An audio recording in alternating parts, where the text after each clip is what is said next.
Nah, ketika kamu menginjakan kaki di kampus itu, bagaimana perasaannya dan bagaimana kamu memulai harus apa dulu nih saya nih di sini? Hoyong nangis. Kenapa alasannya di Rusia? Karena ada salah satu penulis buku Laskar Pelangi. Dia bilang kayak gini, kalau misalkan kamu bisa tinggal di Rusia, maka kamu bisa tinggal di negara manapun. Jurusan yang diambil Jurnalistik. jurnalistik, waduh, ini jurnalistik Rusia dengan jurnalistik lokal Tasikmalaya.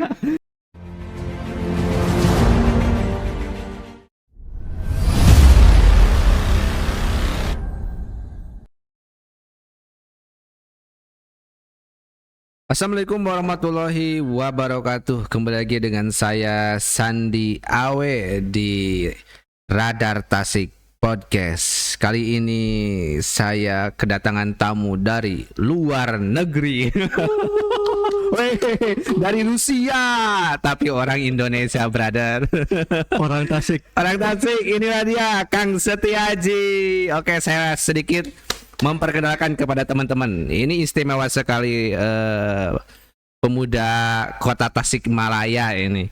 Kang Setiaji ini beberapa tahun lalu baru pulang dari Rusia untuk berkuliah setelah lulus SMA. Nah, kita ingin tahu kisah-kisahnya bagaimana Kang Setiaji ini bisa nyampe kuliah di Rusia. Tentu saja teman-teman para subscriber, mungkin anak-anak muda yang sekarang masih sekolah di SMA, kalau misalnya ada niatan untuk kuliah di luar negeri, bisa ngobrol dan komunikasi langsung dengan Kang Setiaji. Oke, langsung saja Kang. Ini panggilannya Kang atau brother? Boleh bebas apa aja. Apalagi ini pakai Kang aja ya. Nanti ini juga akan mewakili kota Tasikmalaya sebagai Mojang Jajaka untuk Jawa Barat. Wes, mantap. Oke, dari mana dulu kita ngobrol nih? Oke, dari bagaimana awal mula aja nanti ya ke Rusia. Kenapa harus Rusia itu? Sebenarnya kenapa harus Rusia? Ya karena nggak sengaja juga. Itu gimana awalnya bisa kepikiran misalkan lulus dari SMA 1 ya, SMA 1 Tasikmalaya, SMA 1 keren tuh. Kemudian kepikiran untuk direncanakan tidak sengaja atau sudah seperti apa sampai bisa ke sana? Oke. Jadi sebenarnya tuh sebelumnya tuh pengen banget masuk kuliah jurusan hubungan internasional. HI. Iya. Nah, cuman karena di Indonesia tuh justru aku nggak dapat kuliah. Malah dapatnya tuh di luar negeri. Jadi kenapa aku bilang nggak sengaja? Karena jadi pada saat itu tuh pas lagi belajar bahasa Inggris buat masuk HI, terus kan kayak ngobrol gitu sama bule di Omet TV. Oh, dari Omet TV. Boleh nyebut merek gak sih? Boleh. Kayak di Omet TV gitu. Nah, terus ketemu sama orang Indonesia yang lagi kuliah di sana. Itu sekitar tahun berapa berarti? 2017 berarti. Kamu ketemu sama dia orang Indonesia yang udah di Rusia. Nanya-nanya gitu. Nanya. Tentang bagaimana kuliah di sana. Dari sana kamu tertarik? Ya, atau gimana? Karena yang bikin tertarik tuh kayak gini. Pertama, dia kan kuliah di luar negeri. Terus dia tuh ambil kedokteran, terus beasiswa juga kan, kayak ini anak keren banget, terus kayak pengen juga kayak gitu kan. Tapi cuman sebatas pengen, karena pada saat itu tuh lagi nungguin pengumuman SBMPTN gitu. 2017 itu. Nah, lagi menunggu SBMPTN, kemudian berarti kamu lagi nunggu kuliah di sini, kampus di Indonesia. Nah, sampai ke untuk memutuskan, oke lah aku pilih yang di Rusia. Itu gimana? Gimana ya? Nggak tahu kenapa sih. Jadi pas sebenarnya di Indonesia tuh udah dapat kampus juga. Cuman ya yang lewat jalur mandiri. Cuman nggak tahu kenapa tiba-tiba jadi nggak serak aja gitu.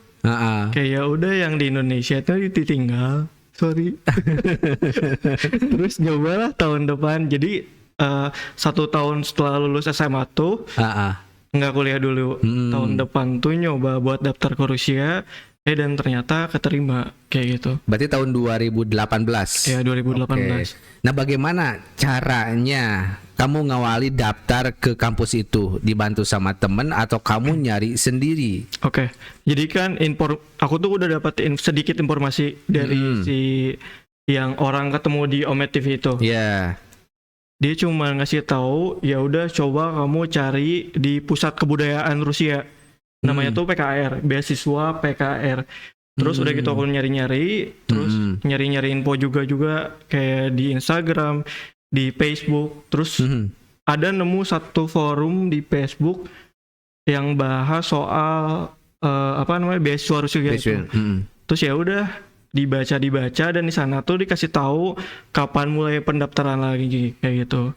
Terus coba daftar. Yang pertama tuh daftar kayak persyaratan administrasi, kayak nilai raport, terus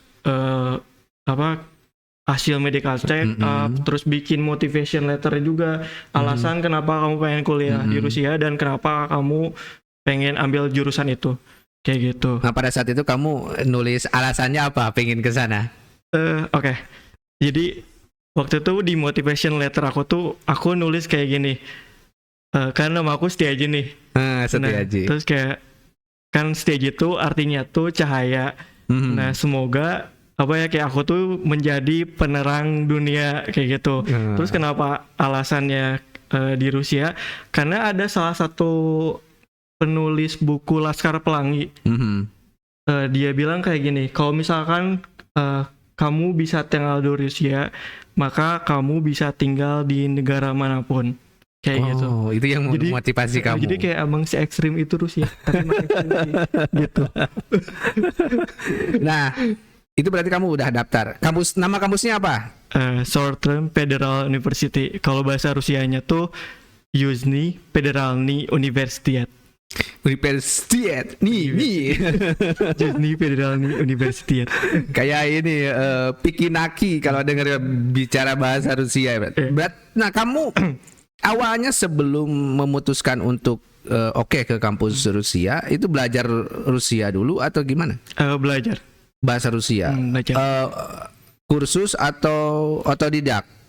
Tapi sebelum berangkat tuh bener-bener belajar otodidak dulu. Kayak dari YouTube, dari aplikasi kayak Duolingo. Boleh sebut lagi? Boleh, bebas.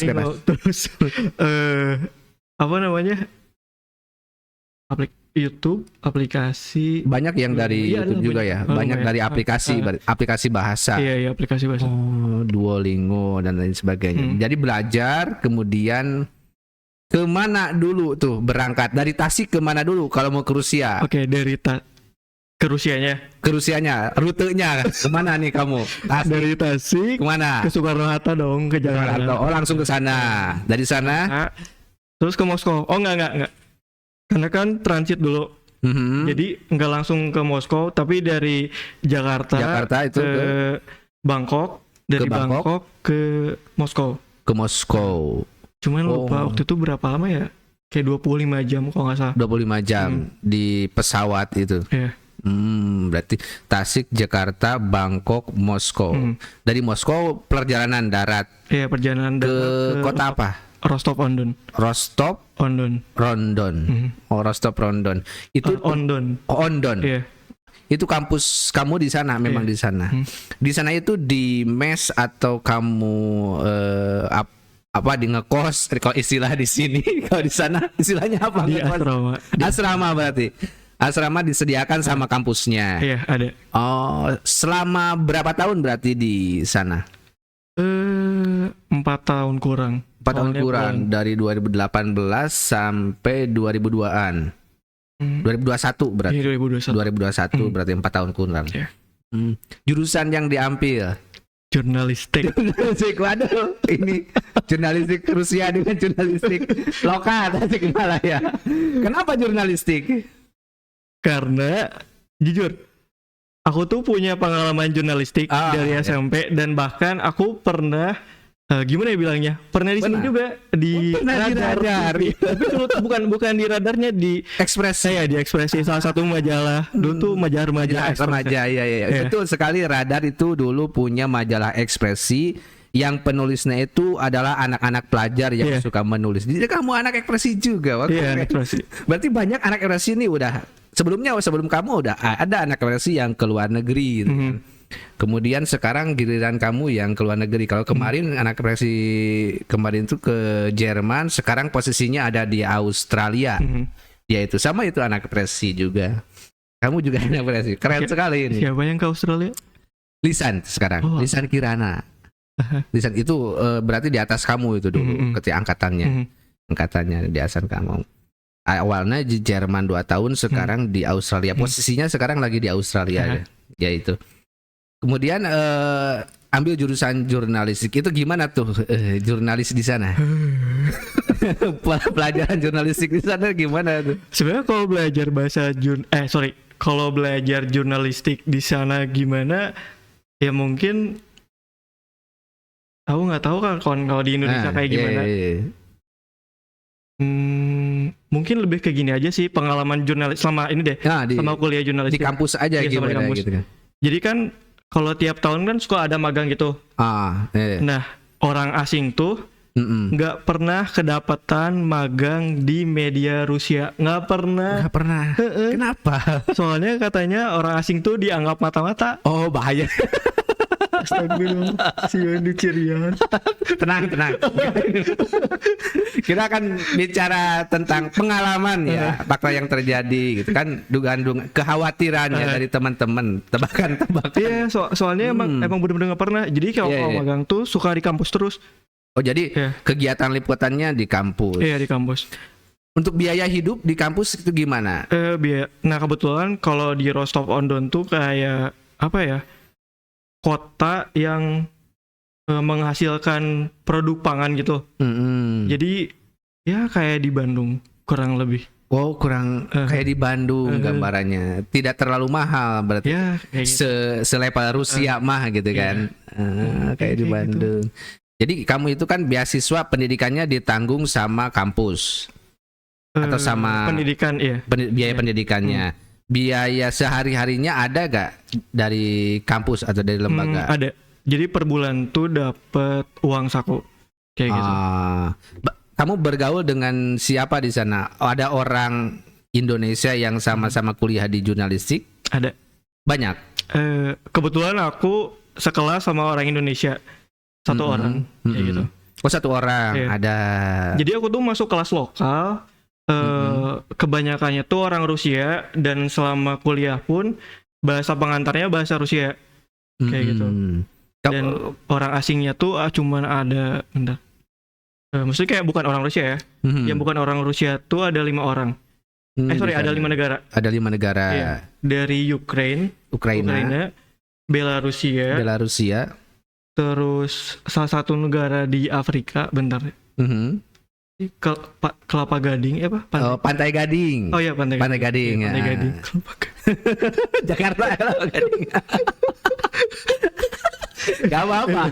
Itu Pantai Gading versi Indonesia itu. Kelapa Gading. Terus Indonesia.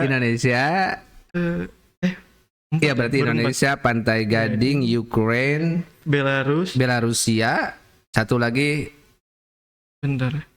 Adalah satu lagi berarti. Itu Ukraine sebelum perang berarti ya? Sebelum perang. Ada mahasiswanya di Rusia berarti ya? Kasian mereka posisi saat ini. Nggak tahu gimana ya? Apakah dia dijauhkan atau tidak? Nah, posisi saat dulu tuh kan sebelum perang, itu suasananya gimana? Sebelum perang.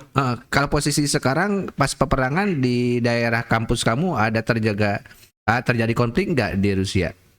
Kalau sebelum perang sih aman-aman aja. Iya, kayak kehidupan di jalanan aman, gak ada apa-apa kayak gitu.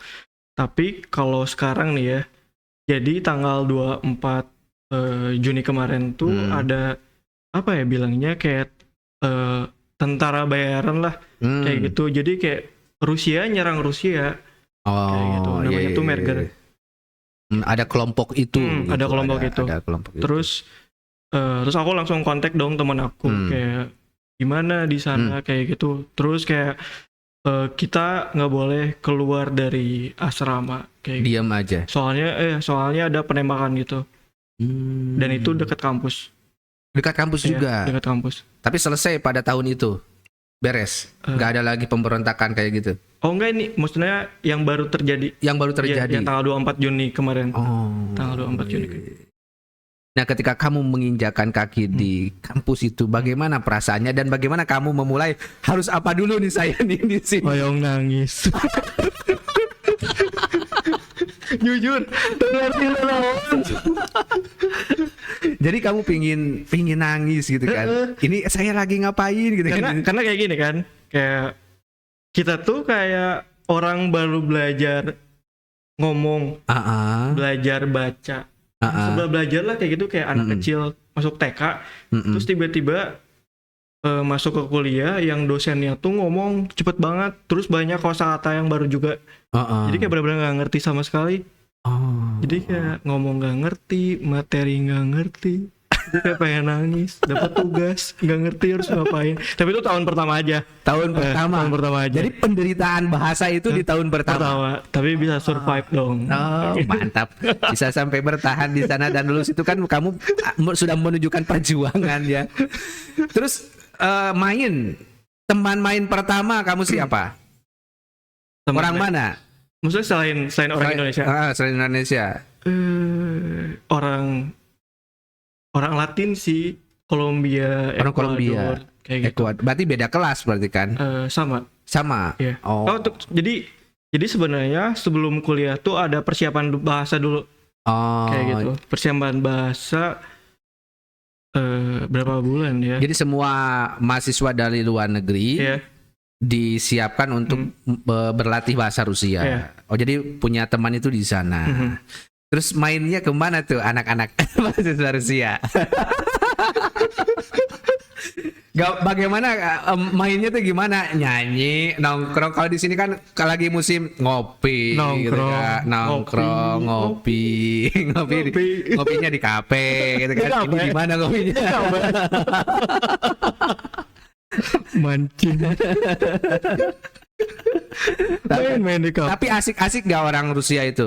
Kamu kan orang Indonesia, orang Asia. Kita kan tahu tuh di Amerika, memang tidak semuanya ya, tidak bisa digeneralisir bahwa orang Amerika itu rasis atau orang Amerika itu rasis. Kita udah tahu lah, kita pernah kemarin dapat berita tentang rasisme ke orang-orang Asia ya. Bukan hanya masalah kulit gitu kan, masalah matanya sipit dan lain sebagainya. Nah, di Rusia gimana gitu? Oke. Jadi yang mana dulu? Di Rusia ini kenyamanan kamu sebagai orang Asia atau sebagai orang Indonesia, mereka merespon kamu gimana? Oke. Sebenarnya selama aku tinggal di Rusia tuh kayak aman-aman aja. Kayak nggak pernah dapat perlakuan rasis karena aku orang Indonesia, karena kulit aku beda, kayak aman-aman aja. Tapi jadi pas COVID itu tuh aku pernah dapat pengalaman, bisa dibilang rasis nggak ya? Jadi pas lagi nunggu bis di halte, terus orang Rusia bilang kayak itu, kamu orang Cina menjauh dari saya. Oh, itu mungkin. Dia tuh ngeliat aku tuh kayak orang Cina, kayak menjauh dari saya. Kalian membawa virus COVID. Oh, ya itu karena mungkin kekesalan ke negara Cina-nya mungkin ya mereka. Atau mungkin dia ngeliat aku kayak orang Cina kayak atau Cina. Gimana. Memang kamu agak mirip-mirip sih. Tapi kamu asli lokal Tasik kan? Asli lokal Tasik. Terus soal ibadah gimana? Oke, ibadah. Nah, alhamdulillahnya Rostov-on-Don tuh kayak salah satu kota yang penduduk muslimnya tuh lumayan banyak. Kalau yang kota muslim banget di Rusia tuh ada namanya Kazan. Iya, Kazan. Dan di sana juga ada masjid yang ikonik juga lumayan. Nah, kalau di aku tuh kalau urusan ibadah kayak masjid ada 2 alhamdulillah. Cuman kayak kalau selama kuliah tuh kita nggak bisa izin buat Jumatan. Selama kuliah. Jadi kuliah harus kuliah aja. Iya, kuliah nggak bisa izin kayak Bu mau Jumatan nggak bisa. Nggak bisa. Iya. Labas aja kuliah. Berarti kamu sholat zuhur aja? Iya, zuhur. Oh, itu tantangannya berarti ya? Iya, tantangannya. Terus juga apa ya? Boleh bahas nggak sih kalau misalkan emang apa ya? Di sana tuh kayak bodo amat individualisme. Individualis juga. Cuman kadang mereka tuh suka penasaran kayak aku ini agamanya apa kayak gitu kan. Cara mereka bertanya gimana? Cara mereka nanya tuh kayak gini, kayak kamu selama di Rusia suka makan apa aja kayak gitu kan. Kamu suka makan daging nggak? Terus aku bilang aku suka makan daging. Kamu suka makan daging sapi? Suka. Makan daging ayam? Suka. Aku bilang kalau babi suka? Ya suka. Aku bingung. Aku udah tahu dia arahnya ke mana. Biar bingung ya. Kayaknya nih Anda kalau nanya daging babi, ya mungkin aku tuh muslim atau bukan. Oh iya. Terus dia bilang kayak aku mau vegetarian. Padahal kamu mau nanya agama, aku tahu. Gitu. Oh gitu, jadi muter-muter dulu mau nanya agama itu. Tapi ibadah mah ada masjid gak di kampus? Ada. Di kampus gak ada. Nggak ada. Tapi jadi, di kota itu ada. Iya, di kota tuh ada. Kalau misalkan yang paling deket tuh di center sekitar 20 atau 15 menit lah. Tapi yang paling jauh tuh hampir 2 jam. Mau ke masjid 2 jam di Indonesia tinggal jalan kaki. Berarti kamu harus berjuang kalau mau di masjid itu. Yang dekat-dekat masjid itu susah banget masjidnya. Bersyukur. Pangan di sana tuh murah, kayak beras yang paling murah ya. Yang paling murah tuh bisa sampai 40 rubel, 35 ribu juga ada. Ada nggak ya? Pokoknya segitu lah. Itu berapa ya? Berarti nasi itu 7.000 atau 8.000 1 kilo. Berarti beras itu lebih murah daripada mie. Indomie ya. Tapi kalau mie Rusia mah murah kayak gitu. Gambaran pasarnya di Rusia kayak gimana? Kayak di Cikurubu enggak? Enggak. Lebih tertata, lebih bersih. Berarti kayak pasar swalayan. Di Rusia pun ada masjid yang disebutnya tuh Masjid Soekarno. Ada Masjid Soekarno di sana itu. Iya, di Saint Petersburg.